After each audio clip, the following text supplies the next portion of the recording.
Jirra jirtuu kabajamtoota jaalatamtoota keenya kun Supper Sport irraa odeeffannoo ispoortii kan isin biraan gahe. Chaanaaliin keenya gara yuutuubiitiin odeeffannoo fi oduu ispoortii gama yuutuubiitiin isin biraan gahuudhaaf kunoo hojii isaa eegaleeti jira. Yingaa guyyaa irraatiif odeeffannoo ispoortii qabannee dhiyaannee jirra. Hanga xumura qophii keenyatti nu faana tura isiniin jenna. Jalqaba irratti egaa odeeffannoo gara Afrikaa waancaatiin geeba Afrikaatiin kan eegalu ta'a. Sababa weerara koronaa vaayirasiitiin waggaa tokko duubatti harkifatee waancaan Afrikaa 33ffaan amma sodaa weerara vaayirasii keessa otoo jiru amajjii takka bara 2014 Kaameruunitti eegaluuf deema jechuudha.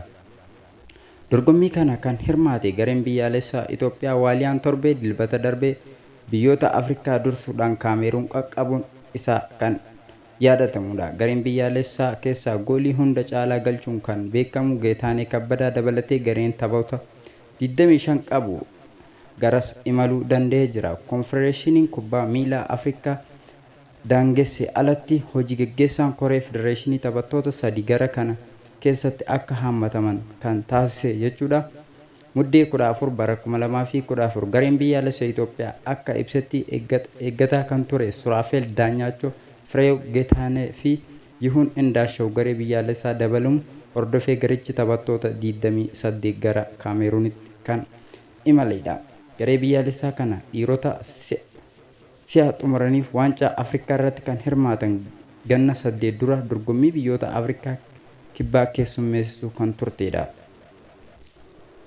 Jilli garee biyyaalessaa Itoophiyaa dilbata darbe magaalaa guddoo Kaameruun Yuwaandaa qaqqabuu isaa kan yaadatamudha. Akkasumas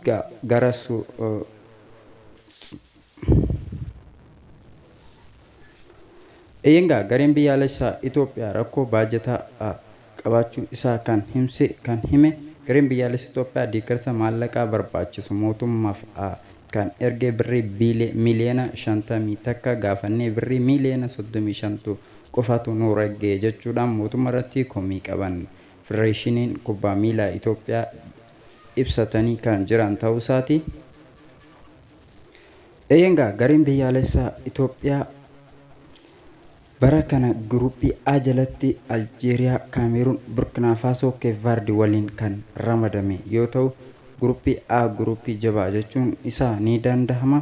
Gara odeeffannoo taphoota guyyaa kaleessaa taphatamanitti yoo dabarru taphni Pirimeer Liigii Ingilaandi torbeen 21ffaan tapha torbee cimaa jechuun ni kan dandahamu kaleessaa taphatamee jira. Arsenaal Maanchestar Siitii faana taphatee Maanchestar Siitiin galchii 2-1 injifachuu danda'ee jira. Arsenaal tapha boqonnaa duraatiin caalmaa taphichaa fudhatee taphachaa kan ture. Tapha dirree keessatti taphattoonni Arsenaal jeequmsa guddaa uumuudhaan kan irraa mul'ate akkasumas injifatamuu Arsenaaliif illee akka sababatti kan ka'ee ture. Taphattoonni Arsenaal alseerummaa fi naamusa gahaa dhabuun akka mul'atu kan kaasanidha. Arsenaal galchii jalqabaa Saakaadhaan dursaa qabatee boqonnaa kan ba'e tapha deebiitiin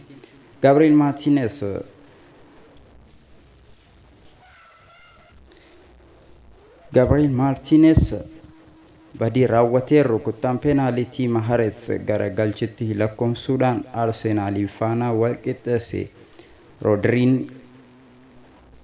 sa'aatii dabalataatti daqiiqaan 90 dhume daqiiqaa 3 dabalataatti galchii lakkoomsisuudhaan Manchester City 2-1 injifatee akka bahu kan gargaare jechuudha. Manchester Cityin taphoota 10 dirree Arsenaal taphate irratti tapha tokkoyyuu osoo harka hin kenneen kan injifate. Akkasumas Manchester Cityin tapha kana injifachuudhaan qabxii 11 liigicha dursaa qabatee jira. Taphni guyyaa har'aa taphatamu taphoota Premier League'n Brentford Aston Villa sa'aatii 11 irratti, Everton Brighton Leeds Burnley wajjin taphni sa'a 11 irratti taphatamu.